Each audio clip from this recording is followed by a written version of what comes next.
minutos le damos la bienvenida a esta hora de la mañana al economista Pablo Arosemena, ministro de Economía y Finanzas, aquí en Buenos Días América. Ministro, bienvenido, buenos días. Carlos, ¿cómo estás? Buenos días, un saludo muy cordial para ti, para todos los seguidores y radioescuchas que tienes, y a las órdenes para poder hablar de la economía nacional y las estrategias que estamos llevando adelante para, con orden fiscal, poner el enfoque en lo social. Ministro, nos han dejado dos preguntas nuestros oyentes. Usted que maneja todo el tema de finanzas de los ecuatorianos, este año fue noticia en varias ocasiones el presupuesto que no fue asignado a la CTE. Hubo un curso de formación de jóvenes que querían ser vigilantes de tránsito y en la CTE nos han indicado que eso está en cancha del Ministerio de Finanzas, y la pregunta es si van a asignar o si está presupuestado el mayor presupuesto para la CTE para poder contratar a esos aspirantes que culminaron el curso pero que no han podido ser enrolados en ese organismo de tránsito. Mira, la Comisión de Tránsito del Ecuador depende del Ministerio de Transporte y Obras Públicas. Ese es su organismo rector. Entonces, eso deben de evacuarlo en esa instancia. Lo que te puedo decir es que en gobiernos anteriores hubo todo un mal manejo de administración de recursos con respecto a ese tema, porque en el sector público no puedes hacer nada sin una certificación del MEF, sin un dictamen del MEF, y habían hecho cosas sin dictamen del MEF, es decir, de forma ilegal. Pero eso son administraciones de gobiernos anteriores. En todo caso, eso se tendrá que resolver en el organismo rector actual, que es el Ministerio de Transporte y Obras Públicas. Ministro, lo importante en el presupuesto del 2023 es que nosotros estamos aumentando la inversión social a la vez que estamos bajando el déficit fiscal. Esto nunca se ha hecho antes. Antes lo que se hacía era, cuando se aumentaba la inversión social, era a costa de la despilfarra y dejarnos endeudados hasta el cogote. Luego, cuando se bajaba el déficit fiscal, era sacrificando la inversión social. Lo que hacemos en el gobierno de Guillermo Lasso, de la cartera de Economía y Finanzas, es aumentar la inversión social, presupuesto sectorial de salud, educación, trabajo, vivienda y bienestar social a más de 15.000 millones de dólares, a la par que bajamos el déficit fiscal de 3.700 a 2.600 millones. En el tema de la inversión social, ministro, usted dice que se va a incrementar el presupuesto. Sin embargo, usted ha sido tal vez uno de los más duros críticos respecto a cuánto invierte o destina el Estado al subsidio a los combustibles. Semanas atrás o días atrás conversábamos con el economista Osvaldo Landázuri, quien tiene una propuesta de tal vez proponerle a las organizaciones sociales del país el hecho de quitar subsidios, pero para proceder a hacer obra pública. Es decir, ya no subsidiar el combustible, pero ingresar a esos territorios con obra pública. Y en los últimos años se ha visto tal vez esa imposibilidad por parte del Estado de asignar recursos para la construcción de obra en beneficio de los ecuatorianos. En ese sentido va mi pregunta: ¿qué es lo que veremos en obra pública el próximo 2023 los ecuatorianos? Y esta propuesta de eliminar los subsidios a los combustibles para ingresar obra que realmente saque de la pobreza a la gente, ¿qué le parece?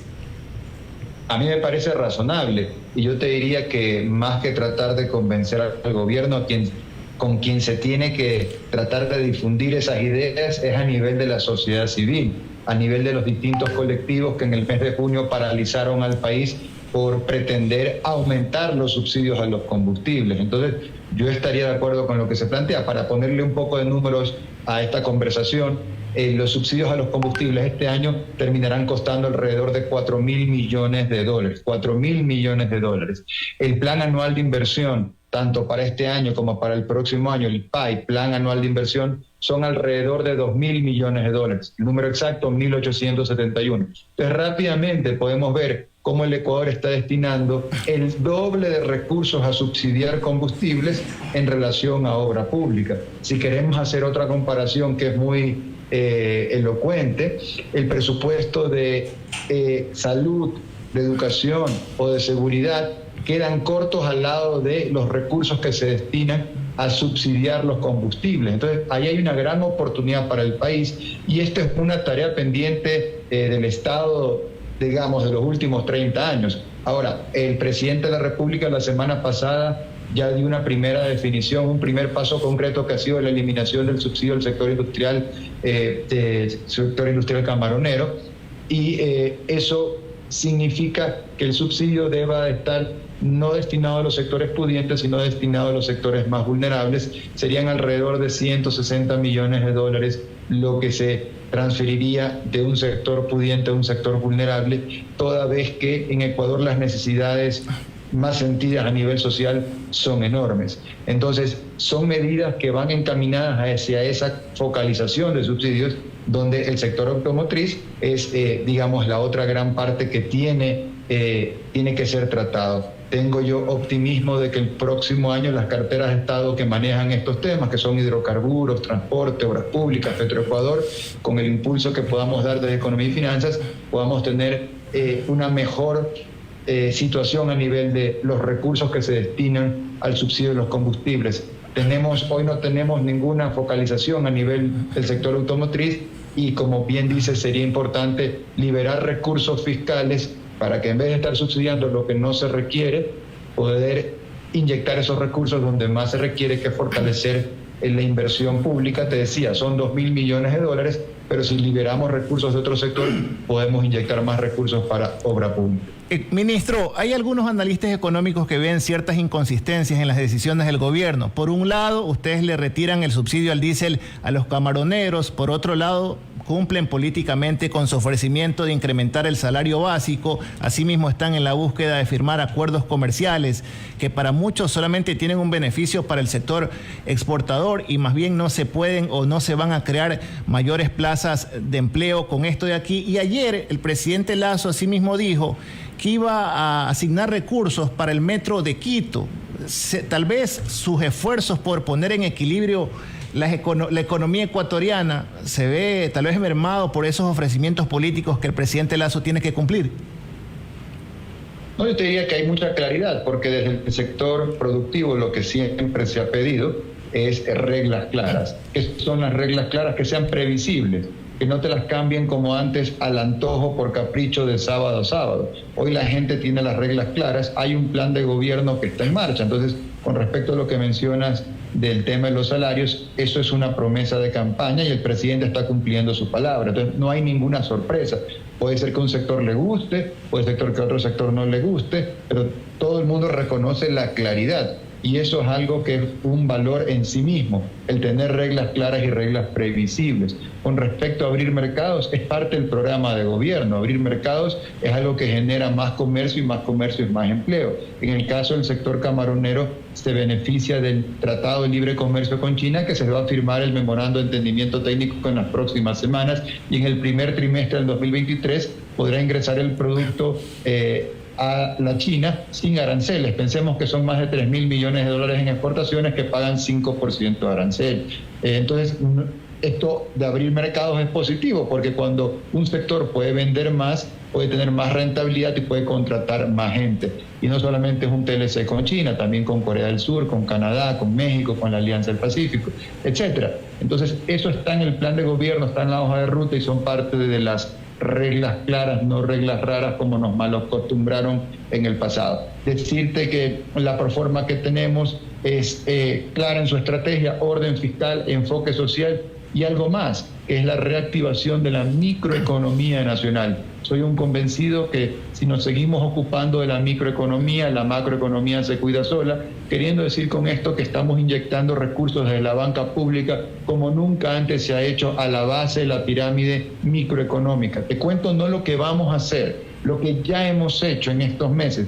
Hemos inyectado más de 1.800 millones de dólares a la base de la pirámide productiva, desde Banecuador, desde el BEDI y desde CONAFIPS. CONAFIPS es como la CFN Cooperativas, prestamos a cooperativas, a más de 180 cooperativas, recursos de la banca pública que se canalizan a decenas de miles de emprendedores rurales, lideresas comunitarias. Desde Banecuador hemos entregado más de 600 millones de dólares. Insisto, no es lo que vamos a hacer, es lo que ya hemos hecho. De esos 600 millones de dólares, 135 millones de dólares han venido a beneficiar a más de 50.000 emprendedores con el crédito de las oportunidades al 1% de interés hasta 30 años plazo. La tasa de morosidad de esos créditos, amigos, es 0,7%.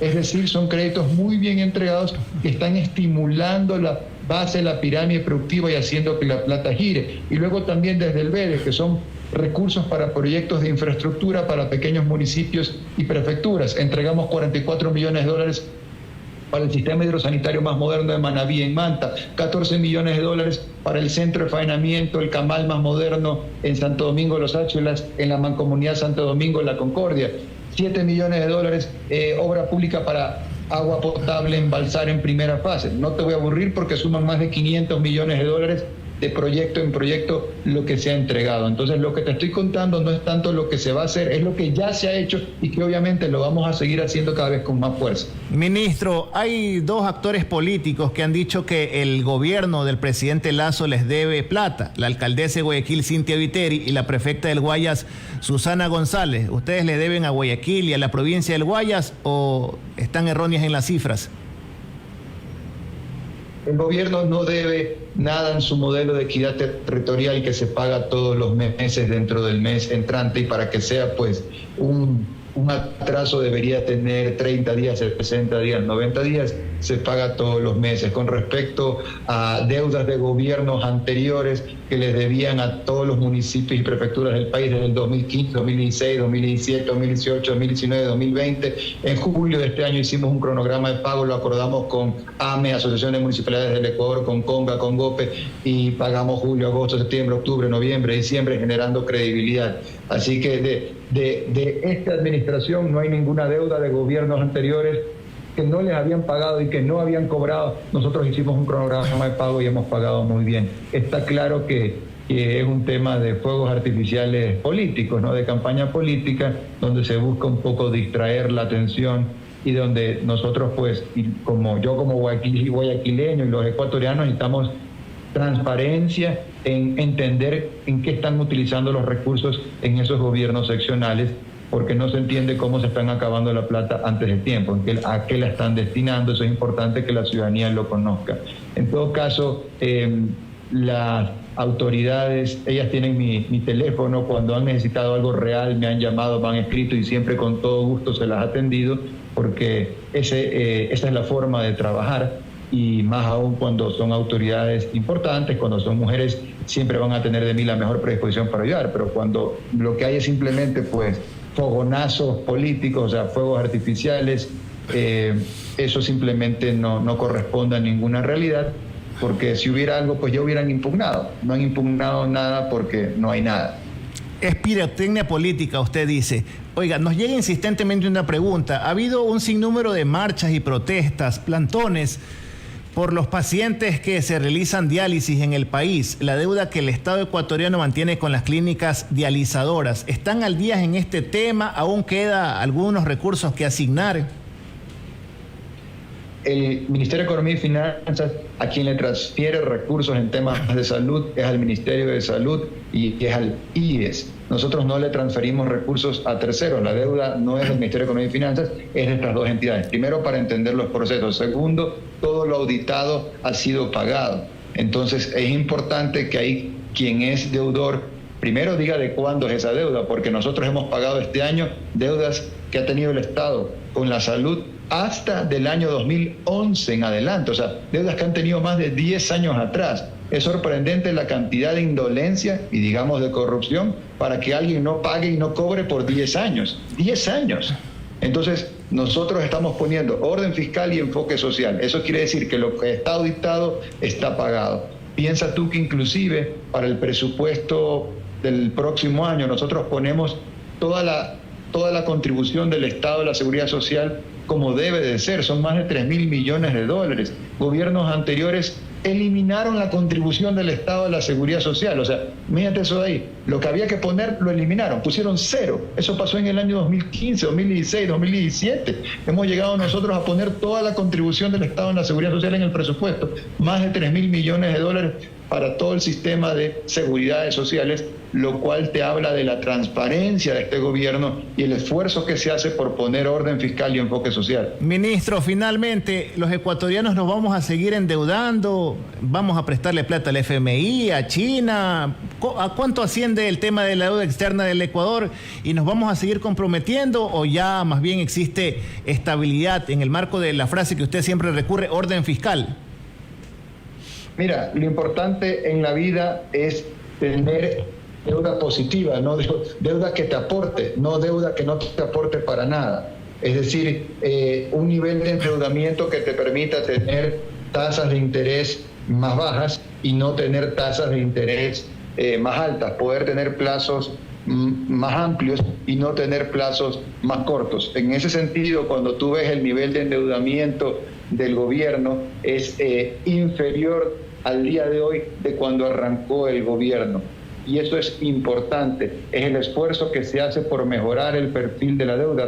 Recuerda que somos nosotros los que hemos renegociado la deuda con China. Esta deuda con China, al ser renegociada, nos ha permitido bajar las tasas de interés, aumentar los plazos y cambiar la composición del colateral. Y petróleo, que antes estaba atado, ahora está liberado y se vende a precios de mercado. Entonces, eso te habla muy bien de la capacidad que tiene el gobierno para reperfilar su nivel de endeudamiento y ir bajando poco a poco en la relación de deuda-PIB. Como te decía, de actualmente a cuando arrancó el gobierno, hoy tienes un menor nivel de endeudamiento. Para darte los números precisos, la deuda pública bajó de 63.000 millones de dólares, que era mayo del 2021, cuando Guillermo Lasso sube al poder, a 60.721 millones de dólares en septiembre del 2022.